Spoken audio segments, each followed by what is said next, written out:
اور اس میں کوئی شک نہیں کہ یہ قرآن کریم تیرے رب کریم کا نازل کیا ہوا ہے، اور اسے امانت دار فرشتہ لے کے، یعنی جبریل علیہ السلام لے کر آتے ہیں، آپ کے دل پر اتارتے ہیں۔ یعنی بات یہ کہ یہ قرآن کریم آپ نے خود سے نہیں گھڑ لیا، یہ تو نازل ہوا ہے اس رب العالمین کی طرف سے۔ اور اے نبی، آپ آگاہ کرنے والوں میں سے ہو جائیں، یعنی آپ وارن کریں، بتائیں ان کو۔ اور یہ قرآن صاف عربی زبان میں ہے، اگلے نبیوں کی کتابوں میں بھی اس قرآن کا تذکرہ ہے، یعنی ان کتابوں میں آپ کا اور قرآن کا ذکر موجود ہے۔ اب دیکھیں سورہ صف میں عیسیٰ علیہ السلام کے بارے میں آیت آتی تھی، انہوں نے کہا کہ بشارت دے دی اپنی قوم کو بھی، میرے پیچھے ایک نبی آئے گا، ان کا نام ہوگا احمد۔ سورہ صف میں یہ بات ہے، ٹھیک ہے۔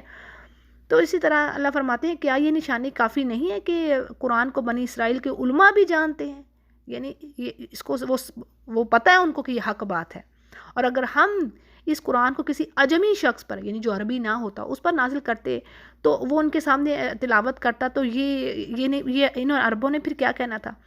یعنی ان کے ہاتھ ایک بڑا اچھا بہانہ آ جانا تھا کہ یا رب یہ تو اجمی شخص ہے، یعنی اس کو تو عربی بولنی نہیں آتی، تو ہمیں تو اس کی بات ہی نہیں سمجھ آتی۔ تو پھر یعنی یہ ایک اللہ تعالیٰ ایک پوائنٹ دے رہے ہیں کہ اسی لیے ہم نے عربوں میں اٹھایا، عربی ہی زبان بولنے والا انہی میں سے شخص، اور عربی زبان میں ہی قرآن کریم کو اللہ نے نازل کیا۔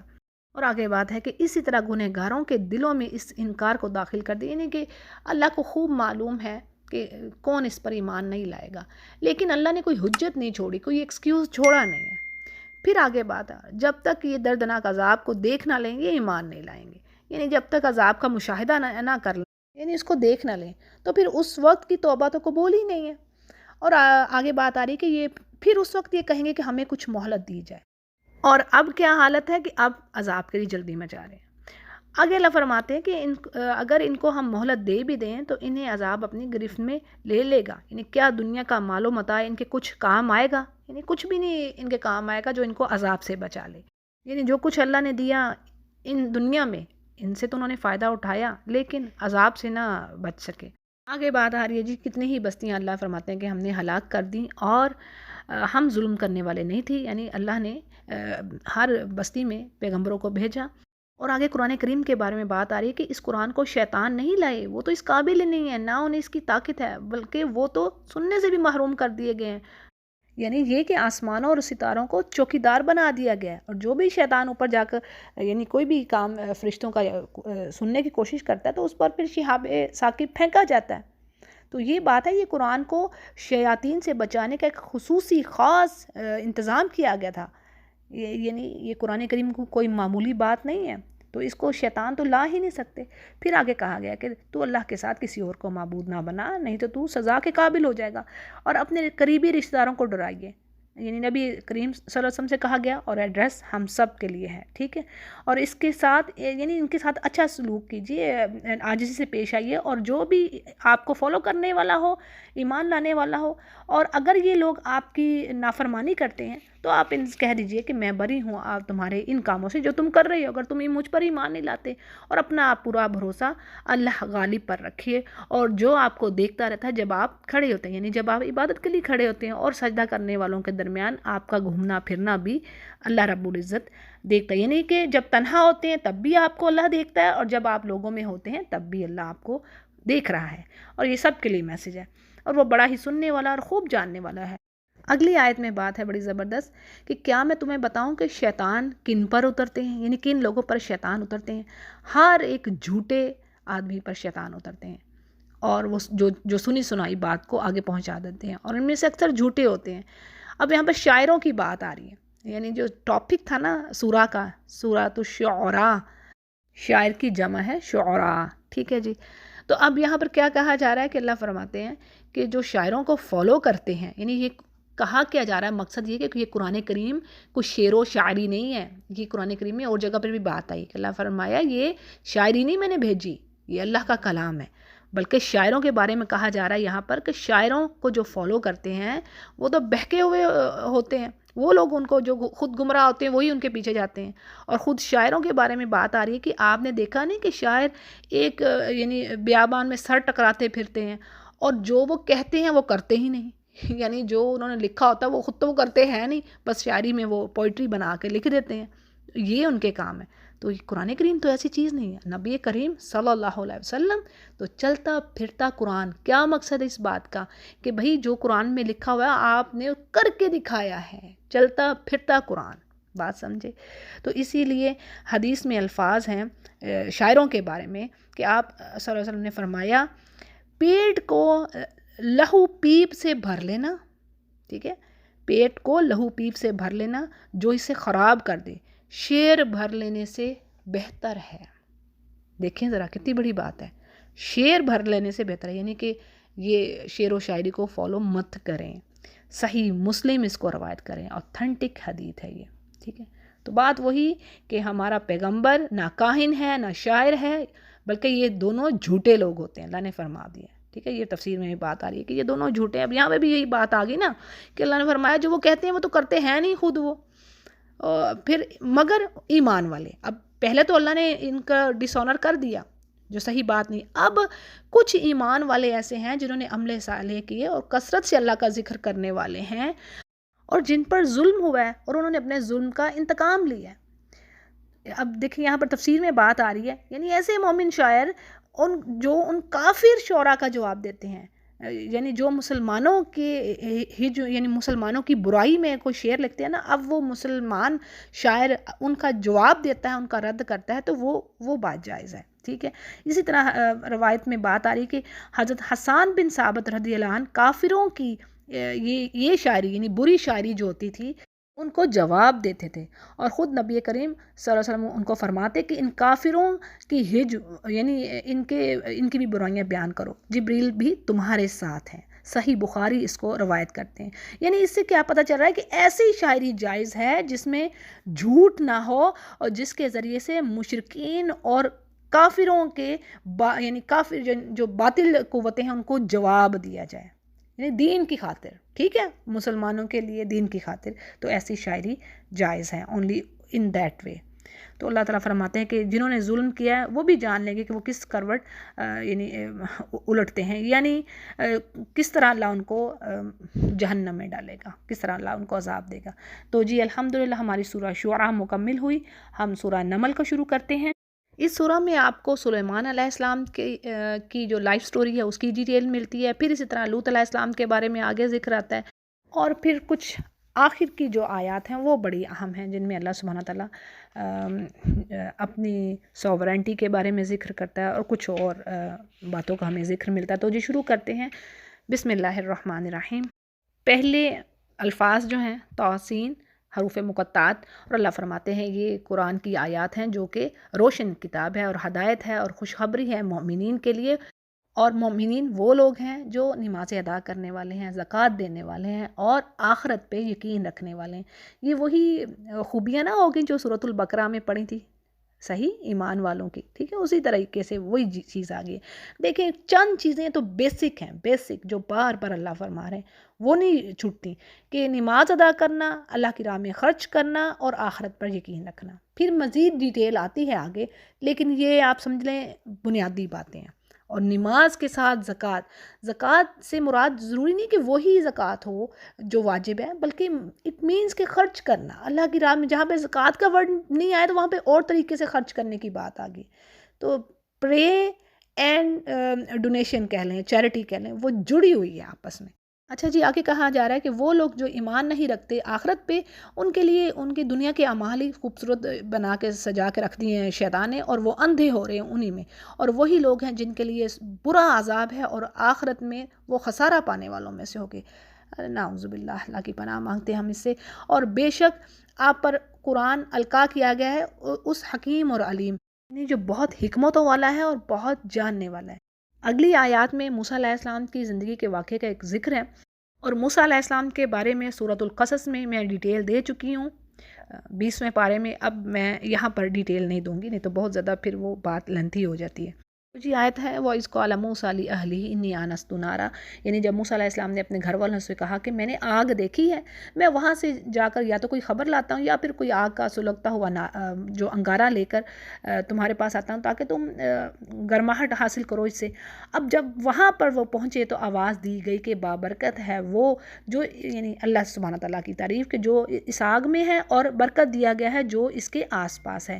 یعنی اس کی وضاحت میں بات اس طرح ہے کہ یہ وہ وقت تھا جب موسیٰ علیہ السلام مدین سے اپنی بیوی کو ساتھ لے کر واپس آ رہے تھے، اور رات کو اندھیرے میں راستے کا پتہ نہیں تھا، اور سردی سے پھر بچاؤ کے لیے ان کو آگ کی ضرورت تھی۔ تو یہ وہی وادی ایمن کی بات ہو رہی ہے، ٹھیک ہے۔ پھر دور سے انہوں نے جہاں آگ کے شعلے لپکتے ہوئے دیکھے تو وہاں پہنچے، یعنی کوہ طور پر، تو دیکھا کہ ایک سرسبز درخت سے آگ کے شعلے بلند ہو رہے ہیں، اور یہ حقیقت میں آگ نہیں تھی بلکہ اللہ کا نور تھا، جس کی تجلی آگ کی طرح محسوس ہو رہی تھی۔ تو یہاں پر اللہ سبحانہ تعالیٰ نے موسیٰ علیہ السلام کو پکارا، اور پھر یہاں پر معجزے دیے گئے موسیٰ علیہ السلام کو۔ پھر آگے اللہ فرماتے ہیں کہ یا موسیٰ، اے موسیٰ، بے شک میں اللہ العزیز الحکیم، یعنی اللہ ہوں جو عزیز ہے اور حکیم ہے، اور آپ اپنی چھڑی کو ڈال دیجئے۔ اب جب موسیٰ علیہ السلام نے اپنی چھڑی کو ڈالا تو انہوں نے اس کو ہلتے ہوئے دیکھا، یعنی گویا وہ ایک سانپ کی جیسے سانپ میں کنورٹ ہوگی۔ اب وہ منہ موڑے پیٹھ پھیر کر بھاگے، یہ ادھر بھی پڑی تھی بات، یہاں پر بھی یہی چیز آ رہی ہے، سیم بات ہے۔ اب موسیٰ علیہ السلام کو کہا گیا کہ اے موسیٰ، خوف نہ کھائیے، میرے میسنجرز، میرے پیغمبر مجھ سے ڈرتے نہیں ہیں۔ ہاں، جو شخص ظلم کرے، پھر یعنی اس کو ڈر ہونا چاہیے جو ظلم کر رہا ہے، اور پھر اس ظلم کے پیچھے اگر وہ نیکی کر رہا ہے، یعنی اس پر توبہ کر رہا ہے اور اب اس کے پیچھے نیکی کر رہا ہے، تو اللہ بخشنے والا اور مہربان ہے۔ اب موسیٰ علیہ السلام سے کہا گیا کہ اپنا ہاتھ گریبان میں ڈالیے، تو وہ سفید چمکتا ہوا باہر نکلے گا، غیر کسی نقص کے یا بیماری کے۔ یہ تفسیر میں بات آ رہی ہے۔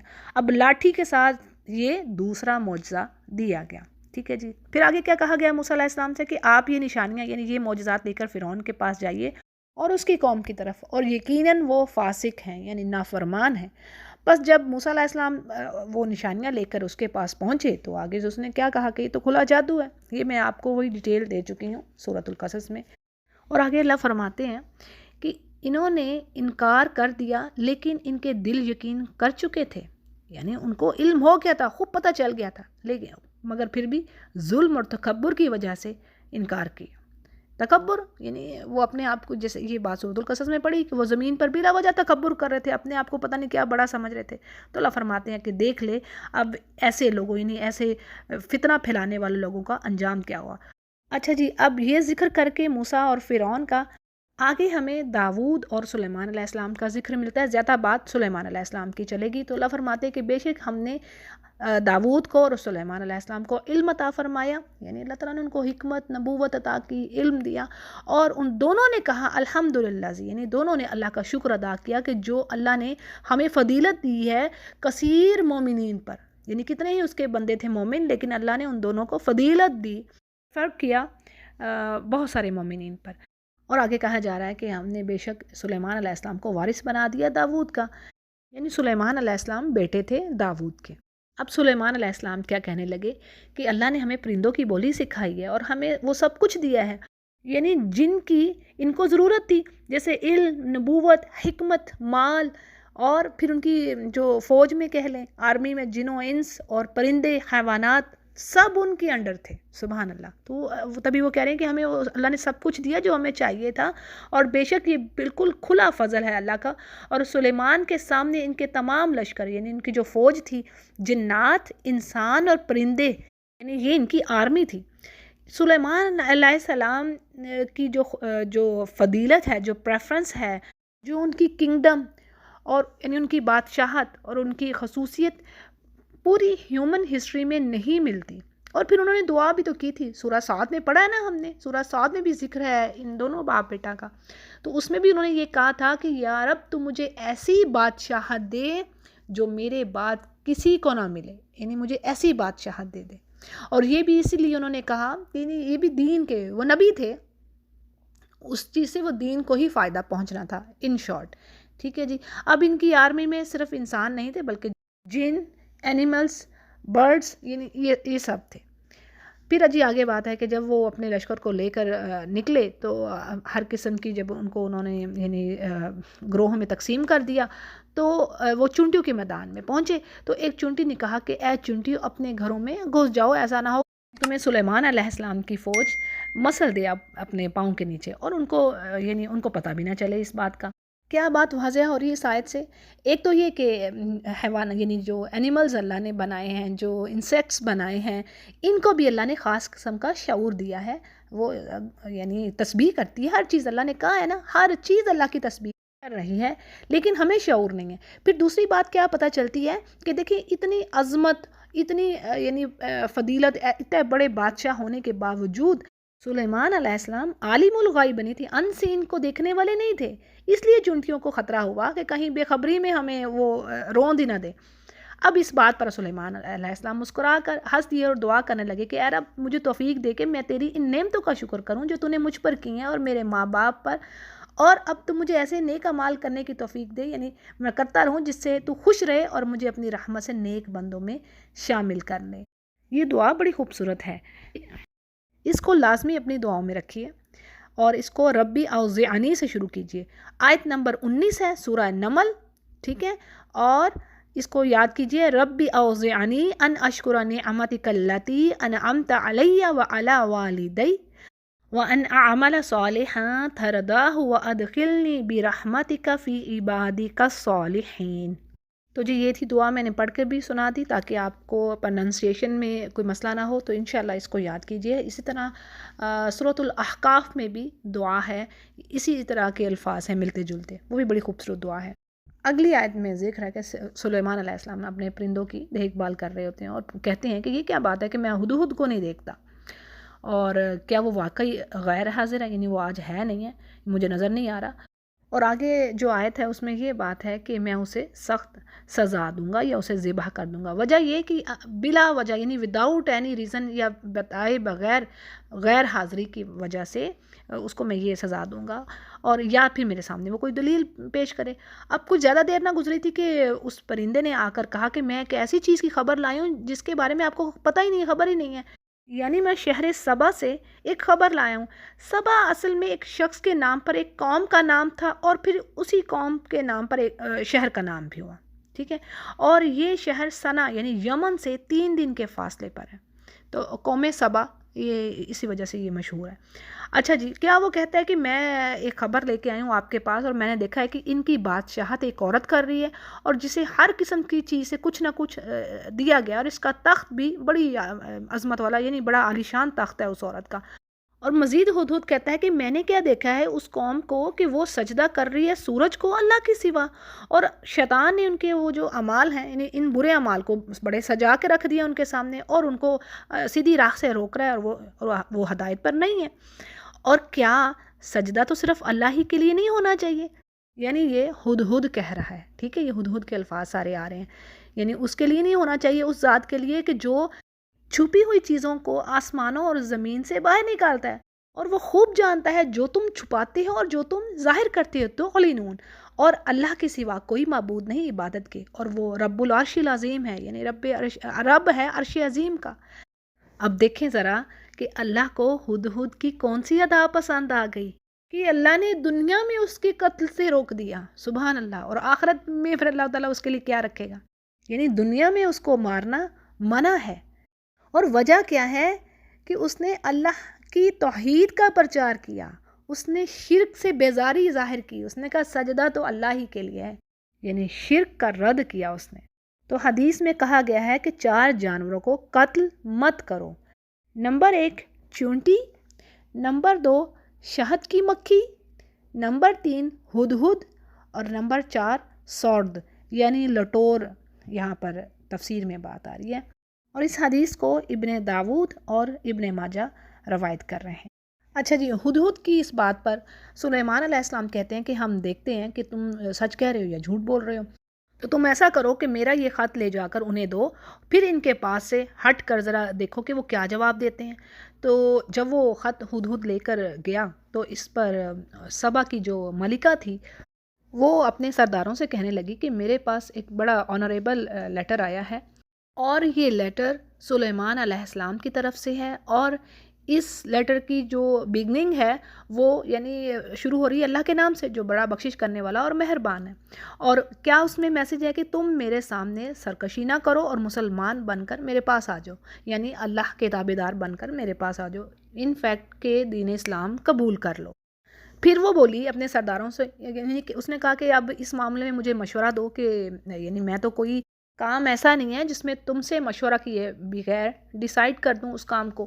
تو اس پر سردار کہتے ہیں کہ ہم تو بڑی طاقت والے ہیں، قوت والے ہیں اور سخت جنگجو ہیں، لڑنے والے ہیں، تو آپ کو اختیار ہے کہ آپ خود ہی سوچ لیجئے کہ آپ اس پر جو بھی حکم کریں گے ہم اس کو ایکسیپٹ کریں گے۔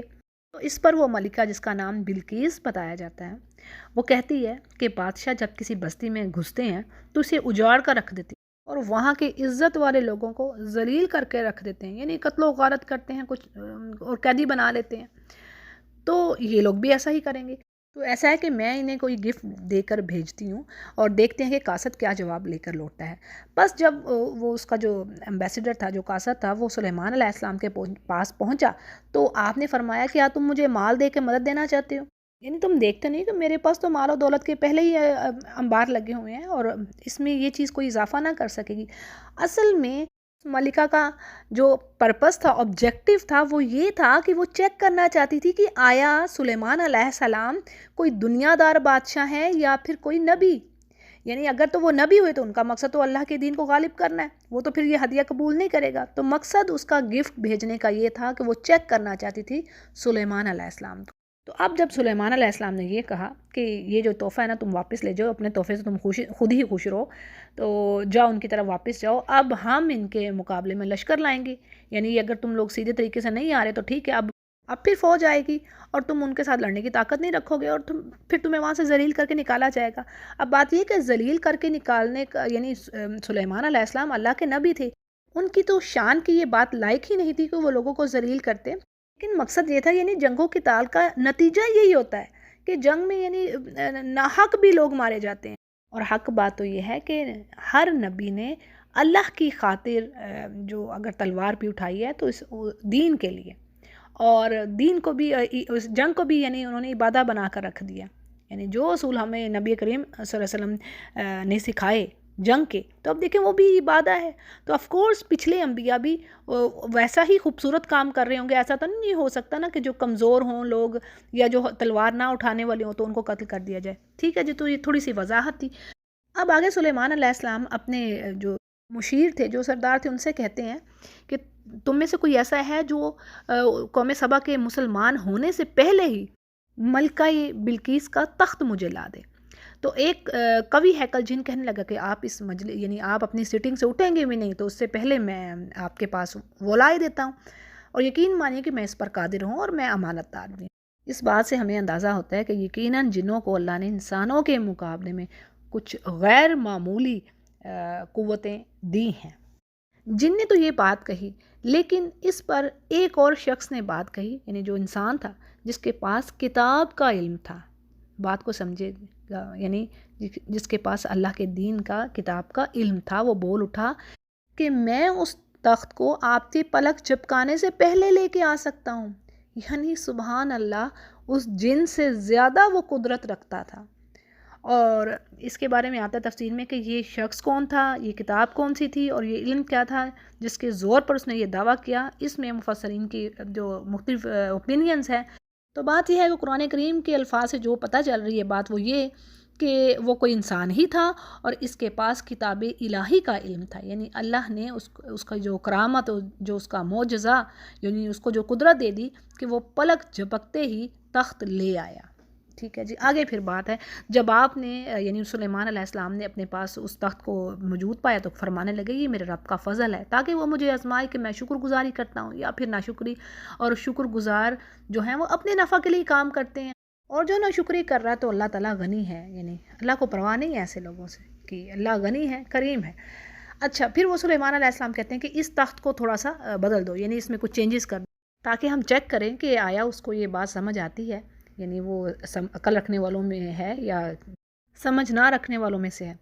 تو جب وہ پہنچتی ہے تو اسے پوچھا جاتا ہے کہ کیا یہ عرش یعنی یہ تھرون جو ہے یہ ویسا ہی ہے جو تمہارا ہے؟ تو وہ کہتی ہے کہ گویا کہ یہ تو وہی ہے، کأنہ۔ پھر وہ الفاظ کہتی ہے کہ ہمیں تو اس چیز کا پہلے ہی علم ہو گیا تھا اور ہم مسلمان ہو گئے تھے، یعنی ہم اپنے آنے سے پہلے ہی سمجھ گئے کہ آپ اللہ کے نبی ہیں، ہم تو مسلمان ہو کر یعنی مطیع ہو کر آپ کے پاس آئے ہیں۔ اور آگے اللہ فرماتے ہیں کہ اللہ نے اس کو روک دیا، یعنی ہٹا دیا اس چیز سے جس کو وہ پوج رہی تھی اللہ کے سوا، اور یقیناً وہ پہلے ان میں سے تھی جو اللہ کے ساتھ کفر کرتے تھے۔ پھر اس ملکہ کو کہا گیا کہ محل میں چلو، جسے دیکھ کر وہ یہ سمجھی کہ یہ حوض ہے، یعنی وہ سمجھی کہ میرے آگے پانی ہے، جبکہ ایسا نہ تھا، وہ شیشے کا بنا ہوا تھا۔ تو اس نے کیا تھا کہ اس نے اپنے پائنچے اوپر کر لیے، یعنی کپڑے اوپر کر لیے تاکہ وہ خراب نہ ہو پانی سے، لیکن ایسا نہ تھا، بلکہ وہ تو شیشے کا محل بنا ہوا تھا جس کا صحن اور فرش بھی شیشے کا تھا۔ تو بات یہ کہ سلیمان علیہ السلام اس بات کو مناسب سمجھتے تھے کہ اس کو اپنی دنیاوی شان و شوکت کی بھی ایک جھلک دکھا دیں کہ اس بابرکت ذات نے انہیں کیا کچھ دے رکھا ہے۔ تو ایسا دیکھنے کے بعد وہ کہتی کہ اے میرے رب، میں نے اپنی جان پر ظلم کیا، اور اب میں سلیمان کے ساتھ اللہ رب العالمین کی مطیع ہوں، فرمان بردار ہوں، یعنی میں مسلمان ہوتی۔ تو جی یہاں تک کی آیات تھی سلیمان علیہ السلام کے بارے میں اور ملکہ بلقیس کے بارے میں، اور اس کے یعنی ملکہ بلقیس کے بارے میں روایات اور احادیث، صحیح احادیث سے کچھ تفصیل نہیں ہمیں ملتی۔ ہاں، یہ روایات میں بات ملتی ہے کہ ان کا نکاح سلیمان علیہ السلام سے ہو گیا، لیکن قرآن اور حدیث سے یہ بات نہیں ہمیں پتہ چلتی۔ تو بہرحال اس کے بارے میں خاموشی ہی بہتر ہے، جو تفسیر میں بات آ رہی ہے واللہ عالم۔ اچھا جی، آگے اب آیات کچھ انبیاء کے بارے میں ہیں ڈیفرنٹ، جیسے صالح علیہ السلام کے بارے میں یہاں پر بات ہے پہلے کہ یقیناً ہم نے سمود کی طرف ان کے بھائی صالح کو بھیجا، اور انہوں نے کیا میسج دیا کہ اللہ کی عبادت کرو، لیکن اس پر کیا ہوا کہ دو گروپس بن گئے، یعنی ایک کافر اور ایک مومن۔ اب جھگڑنے کا مطلب یہ ہے کہ ہر ایک دعویٰ یہ کر رہا تھا، یعنی جھگڑ رہے تھے، دعویٰ یہ کر رہا تھا کہ وہ حق پر ہے۔ تو اب صالح علیہ السلام کہتے ہیں کہ اے میری قوم کے لوگوں، تم نیکی سے پہلے برائی کی جلدی کیوں مچا رہے ہو؟ یعنی ایمان قبول کرنے کی بجائے تم کفر پر ہی اصرار کر رہے ہو، اور عذاب چاہتے ہو کہ عذاب تم پر آ جائے، اور استغفار کیوں نہیں کرتی اللہ سے تاکہ تم پر رحم کیا جائے؟ تو اس پر ان کی قوم والے کہتے ہیں کہ آپ اور آپ کے ساتھی یہ جو بدشگونی، یعنی یہ آپ کی نحوست ہے، بدشگونی ہے۔ تو اس پر صالح علیہ السلام کہتے ہیں تمہاری بدشگونی تو اللہ ہی کی ہے، بلکہ تم تو فتنے میں پڑے ہوئے ہو، یعنی اہل ایمان نحوست کا باعث نہیں ہے، بلکہ تمہارے اپنے اعمال اور تم خود ہی اپنے لیے نحوست کا ذریعہ ہو۔ اب آگے بات آ رہی کہ اس سٹی میں 9 سردار، 9 لیڈرز تھے جو زمین میں فساد پھیلا رہے تھے، یعنی وہ اسلام سے روک رہے تھے اور اصلاح نہیں ہونے دیتے تھے۔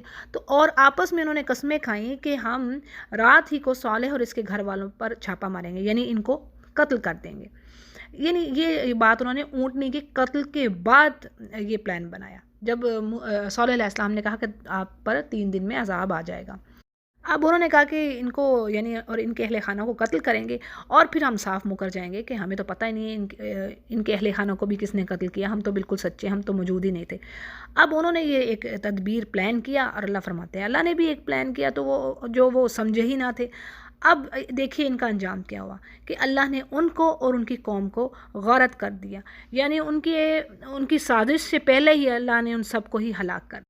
اور حسرت اور عبرت اس بات میں کہ اللہ فرماتے ہیں یہ ہیں ان کے مکانات جو ان کے ظلم کی وجہ سے اب اجڑے پڑے ہیں، اور جو علم رکھتے ہیں ان کے لیے اس میں بڑی نشانی ہے، یعنی بہت بڑا لیسن ہے کہ ان قوموں سے سیکھو۔ پھر اللہ تعالیٰ فرماتے ہیں کہ جو ایمان لائے اور پرہیزگار تھے اللہ نے ان کو بچا لیا، یعنی کچھ نہ کچھ پھر بھی ایمان والے بندے نکلتے، لیکن وہی بات ہے کہ تھوڑے ہوتے۔ آگے لوط علیہ السلام کے بارے میں آتا ہے کہ انہوں نے اپنی قوم سے کہا کہ تم باوجود کہ تم ہر چیز کو جانتے ہو، تم بے حیائی کا کام کر رہے ہو، یعنی دیکھنے میں تو آنکھیں ٹھیک تھیں لیکن دل کی آنکھیں اندھی تھیں۔ اور پھر کہا کہ یہ کیا بات ہے کہ تم عورتوں کو چھوڑ کر مردوں کے پاس شہوت کے لیے آتے ہو، اور یہ بات ہے کہ تم تو بڑی ہی نادانی کر رہے ہو۔ اب قوم نے کیا جواب دیا؟ کہنے لگے کہ لوط اور ان کے گھر والوں کو اس شہر سے نکالو، یہ تو بڑے پاک باز بن رہے ہیں، یعنی ہمیں یہ برائی سے روک رہے ہیں تو خود تو بڑے پاک باز ہیں، تانے تشنیح والی بات ہوگی۔ اب آگے بات ہے کہ اللہ فرماتے ہیں ہم نے لوط علیہ السلام کو اور اس کے گھر والوں کو بچا لیا سوائے اس کی بیوی کے، اور اس کا اندازہ یعنی اس کو باقی رہ جانے والوں میں رکھا کیونکہ وہ کافرہ تھی۔ اور پھر آگے بات آتی کہ ان پر ایک خاص قسم کی بارش برسائی گئی، اور ہر پتھر پر ان کا نام تھا۔ مسومتاً کا ورڈ بھی آتا ہے، سورہ ہود میں ہم پڑھیں گے، ٹھیک ہے انشاءاللہ۔ اور اگلی آیت میں کہا جا رہا ہے کہ بے شک ساری تعریف اسی رب کے لیے ہے اور اس کے برگزیدہ بندوں پر سلام ہے۔ اور اللہ فرماتے ہیں کہ اللہ بہتر ہے، یا پھر یہ لوگ جن کو یعنی یہ معبود بنا رہے ہیں، شریک ٹھہرا رہے ہیں اللہ کا، وہی تو رازق ہے، خالق ہے۔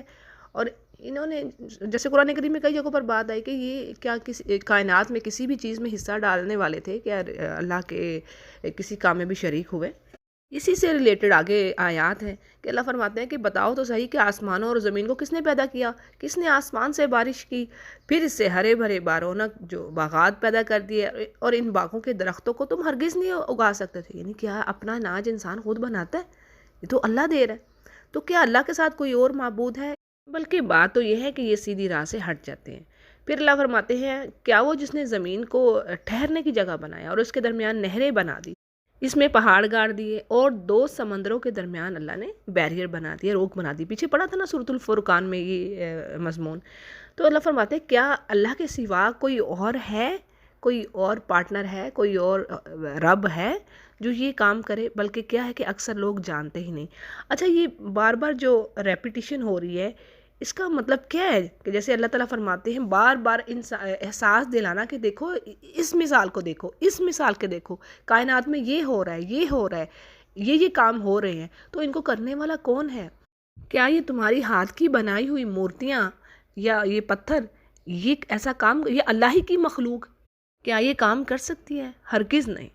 پھر آگے کہا جا رہا ہے کہ جب کوئی تکلیف میں ہوتا ہے، کوئی بھی مخلوق آپ دیکھ لیں، انسان بھی، جن بھی، اینیملز بھی، تو ان کی تکالیف کو دور کون کرتا ہے؟ ان کی سختی کو کون دور کرتا ہے؟ یعنی کہ جب بھی کوئی پکارتا ہے اللہ کو، کون ہے جو اللہ کے سوا اس کی پکار کو سنے، یعنی اس کی تکلیف کو دور کرے؟ پھر انسانوں سے کہا جا رہا ہے کہ تمہیں زمین کا خلیفہ بنائے، ایک دوسرے کے بعد آنے والے سکسیسر، یعنی اس سے مراد ایک امت کے بعد دوسری امت کا آنا، یا پھر ایک نسل کے بعد دوسری نسل کا آنا۔ تو کیا اللہ کے ساتھ کوئی معبود ہے جو یہ کام کر رہا ہو؟ لیکن کیا ہے کہ انسان کم ہی نصیحت حاصل کرتے ہیں اور لیسن لیتے ہیں۔ پھر کہا جا رہا ہے کون ہے جو تمہیں خشکی اور سمندر میں تاریکیوں میں راستہ دکھاتا ہے؟ یعنی وہ رب کریم ہی تو ہے، اور وہی ہے جو رحمت سے پہلے، یعنی بارش سے پہلے خوشخبری دینے والی ہوائیں چلاتا ہے۔ تو کیا اللہ کے ساتھ کوئی اور معبود ہے جنہیں یہ شریک ٹھہراتے ہیں؟ تو اللہ تعالیٰ پاک ہے ان چیزوں سے۔ تو یہ اللہ تعالیٰ جیسے یعنی کائنات میں جو کل نشانیاں ہیں وہ بار بار انسان کو دکھا کے اپنی وحدانیت کا، اپنی سوورنٹی کا بتا رہا ہے کہ سمجھو، دیکھو اور مجھ پر ایمان لاؤ اور اپنی آخرت کو سنوارو اور آگ سے بچو۔ بس یہی تو بڑی کامیابی، جو اس سے بچ گیا بس وہ کامیاب ہو گیا، دنیا اور آخرت میں کی یہی کامیابی ہے۔ پھر کہا جا رہا ہے کہ کون ہے جو مخلوق کو پیدا کرتا ہے اور پھر اس کو واپس بھی لٹائے گا، یعنی اسی طرح پھر اس کو دوبارہ زندہ کر لے گا، پہلی حالت میں لے آئے گا۔ تو ایسا دعویٰ بھی کوئی کر سکتا ہے؟ ہرگز نہیں۔ اور کون ہے جو تمہیں آسمان اور زمین سے رزق دے رہا ہے؟ کیا کوئی الہ ہے اللہ کے علاوہ؟ اگر تم ایسا سمجھتے ہو تو کوئی دلیل لے آؤ اگر تم سچے ہو۔ اور آگے کہا جا رہا ہے کہ اے نبی ان سے کہہ دیجئے کہ آسمانوں اور زمین میں سوائے اللہ کے کوئی غائب کا جاننے والا نہیں ہے، یعنی ان سین کو جاننے والا اللہ ہی ہے۔ اب دیکھیں یہاں پر بڑی اہم بات آ رہی ہے، یہاں پر نفی کر دی گئی تمام میسنجرز کی، تمام مخلوقات کی، کہ وہ غائب کے جاننے والے ہوں، سوائے یہ کہ اللہ نبیوں کی طرف وحی کرے، یعنی پھر ان کو آگاہ کرے کہ آگے کیا ہونے والا ہے۔ ادروائز کوئی جاننے والا نہیں ہے غائب کا۔ اور اللہ فرماتے ہیں ان کو تو اتنا بھی نہیں پتا کہ انہوں نے دوبارہ کب کھڑے ہونا ہے، یعنی قیامت کب آنی ہے، بلکہ آخرت کے بارے میں تو کیا ہے، ان کا علم ختم ہو چکا ہے، یعنی ان کو تو یقین ہی نہیں ہے، تو شک و شبہ میں پڑے ہوئے ہیں، اور اس سے تو اندھے ہی ہیں، یقین ہی نہیں رکھتے کہ آخرت آئے گی۔ اور بات یہ ہے کہ یہ جو وعدے ہیں نا، یہ ہم سے اور ہمارے باپ دادا سے بھی ہوئے، یہ تو بس ایسی ہی کہانی ہے، یعنی یہ کافروں کے الفاظ ہیں۔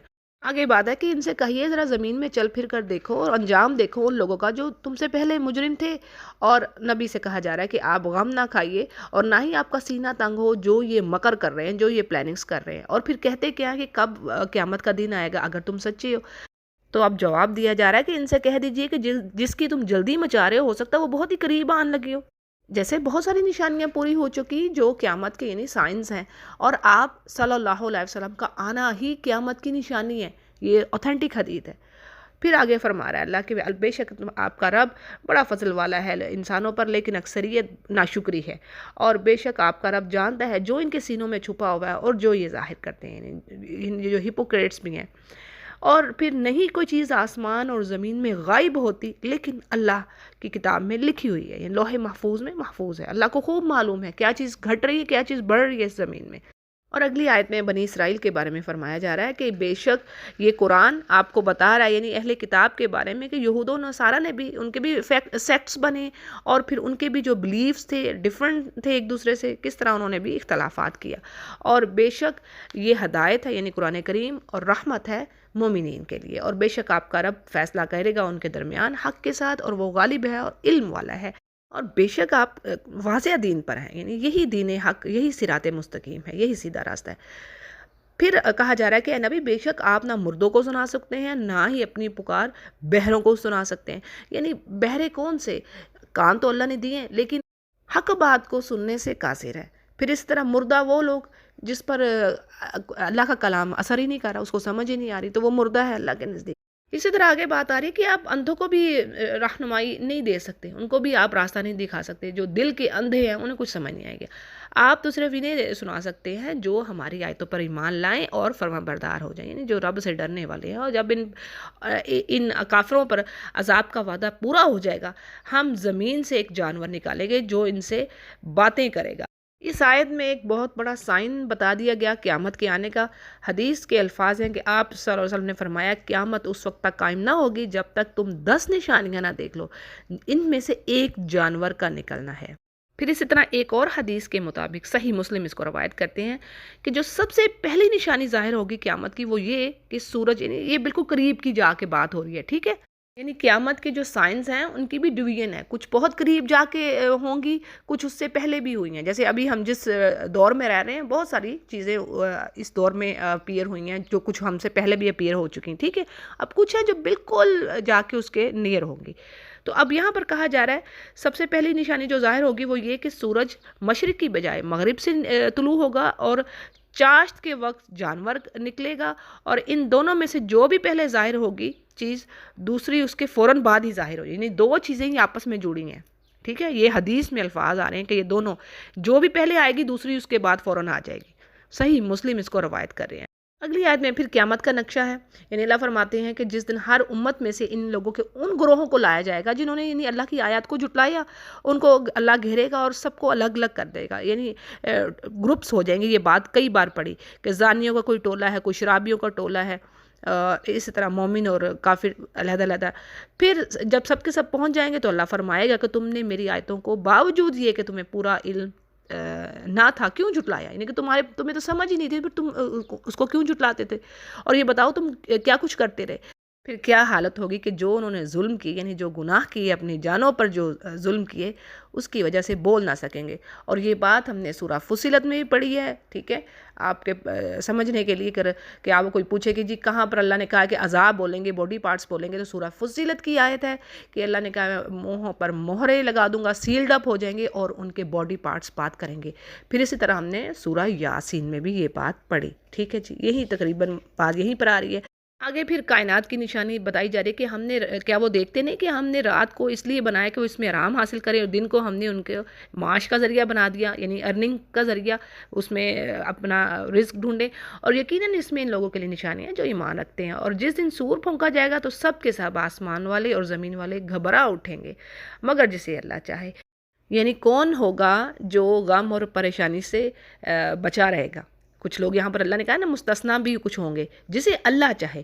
تو اب یہاں پر تفسیر میں بات آ رہی ہے کہ بعض کے نزدیک انبیاء اور شہداء ہیں، اور بعض کے نزدیک سب اہل ایمان والے ہوں گے، یعنی جو سچے اہل ایمان والے ہوں گے اللہ تعالیٰ ان پر نہ خوف ڈالے گا اور نہ ہی غم۔ یہ بار بار بات آتی ہے نا، یا اللہ ہمیں ان میں سے کرنا، رب کریم ہمیں ان میں سے کرنا جن پر نہ کوئی خوف ہو نہ کوئی غم ہو، آمین یا رب۔ اچھا جی، پھر بات ہو رہی ہے کہ یہ سب عاجزی کے ساتھ اللہ کے سامنے حاضر ہوں گے، اور پہاڑوں کو آپ دیکھیں گے کہ اپنی جگہ جمے ہوئے آپ ان کو سمجھیں گے، لیکن وہ بھی بادلوں کی طرح اڑتے پھر رہے ہوں گے۔ اور یہ اللہ کی بنائی ہوئی چیزیں ہیں جس نے ہر چیز کو مضبوطی سے بنایا، اور جو کچھ بھی تم کر رہے ہو اللہ اس سے باخبر ہے، اور جو شخص نیک عمل لائے گا وہ اس سے بہتر بدلہ پائے گا۔ یہ بات میں نے کئی بار بتائی ہے کہ 10 گنا سے لے کر 700 گنا تک اللہ نیکی کا بدلہ دے گا، اور اللہ ان کو اس دن کی گھبراہٹ سے یعنی پریشانی سے اور بچائے گا، اور وہ بے خوف ہوں گے۔ اور جو برائی لائے گا ان کو اوندھے منہ جہنم میں ڈالا جائے گا۔ اچھا، ایک تو یہ بھی بات ہے، لیکن ان کو اتنا ہی یعنی ان کی برائی کی جو سزا ہے وہ اتنی ہی ہوگی، ٹھیک ہے، جتنی انہوں نے برائی کی ہے اس کے مطابق اللہ ان کو سزا دے گا، اور یعنی اتنا ہی بدلہ ملے گا ان کو جو وہ کام کرتے رہے۔ پھر بس، لیکن کافروں کے لیے یہ ہے بات کہ وہ ہمیشہ آگ میں رہیں گے۔ آگے کہا جا رہا ہے، یعنی نبی کریم صلی اللہ علیہ وسلم کے الفاظ ہیں کہ مجھے تو یہ حکم دیا گیا ہے کہ میں اس شہر کے رب کی عبادت کرتا رہوں جس نے اسے حرمت والا بنایا ہے، یعنی اس سے مراد شہر مکہ ہے، اور خاص کر اس کا ذکر اس لیے آیا کہ اس میں خانہ کعبہ ہے، اور اسی رب کی ملکیت میں ہر چیز ہے، اور مجھے یہ کہا گیا ہے کہ میں اس کا ہی فرما بردار ہو جاؤں، اور میں قرآن کی تلاوت کرتا رہوں، اور جو سیدھے راستے پر آئے وہ اپنے نفع کے لیے سیدھے راستے پر آتا ہے، اور جو بہک جاتا ہے تو کہہ دیجیے کہ میں تو صرف وارن کرنے والا ہوں۔ یعنی نبی کا کام تو بس ڈرانا ہے یا خوشخبری دینا، باقی ہدایت تو ظاہر ہے جب انسان خود چاہے گا تو اللہ اس کو ضرور دے گا، پھر اس کا دل اگر اس طرف ہوا تو آگے کہا جا رہا ہے، کہہ دیجئے کہ تمام تعریفیں اللہ ہی کی ہیں، اور جو عنقریب اپنی وہ نشانیاں دکھائے گا جنہیں تم خود پہچان لوگے۔ یعنی اگر زندگی میں یہ نشانیاں دیکھ کر ایمان نہیں لا رہے ہو تو موت کے وقت تو ان نشانیوں کو دیکھ کر تم ضروری پہچان لوگے، لیکن پھر اس وقت کی جو پہچان ہے، معرفت ہے، پھر اس کا کیا فائدہ؟ اور اللہ فرما رہے ہیں جو کچھ تم کرتے ہو اس سے آپ کا رب غافل نہیں ہے، یعنی ہر چیز کو وہ دیکھ رہا ہے۔ تو جی الحمدللہ ہمارا 19واں پارہ مکمل ہوا، وآخر دعوانا ان الحمدللہ رب العالمین۔